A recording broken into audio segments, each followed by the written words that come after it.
नमस्कार, मी नवनाथ आणि तुम्ही पाहताय पुणे लोक. पुण्यात पुन्हा रोड रेंजचा धक्कादायक प्रकार. तरुणाला 2 किलोमीटर कारने फरफटत नेल्याची घटना. पुणे शहरात रस्त्यावरील वादातून रोड रेंजचा एक धक्कादायक प्रकार समोर आला असून सदर घटना संगमवाडी चौकाजवळील आहे.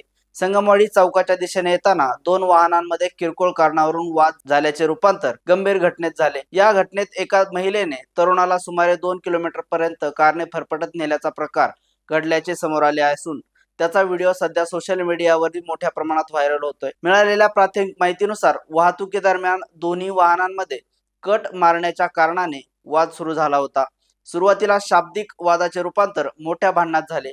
काही क्षणातच परिस्थिती हाताबाहेर गेली. संबंधित महिलेने वाहन थांबवण्याऐवजी वेग वाढवला आणि तरुण वाहनाला अडकलेल्या अवस्थेत रस्त्यावर फरफटत गेला. या घटनेमुळे रस्त्यावर उपस्थित नागरिक आणि वाहन चालकांमध्ये भीतीचे वातावरण निर्माण झाले. काही नागरिकांनी वाहन थांबवण्याचा प्रयत्न केला, मात्र तोपर्यंत तरुणाला गंभीर दुखापत झाली होती. गंभीर तरुणावर सध्या रुग्णालयात उपचार सुरू असून त्याची प्रकृती स्थिर असल्याची माहिती समोर येत आहे. या प्रकरणाचा व्हिडिओ व्हायरल झाल्यानंतर पोलिसांनी दखल घेतली असून सार्वजनिक रस्त्यावरील वाढत्या रोड रेंजच्या घटनांमुळे नागरिकांच्या सुरक्षतेचा प्रश्न पुन्हा एकदा ऐरणीवर आला आहे. अशाच अपडेट पाहण्यासाठी पाहत राहा पुणे लोक.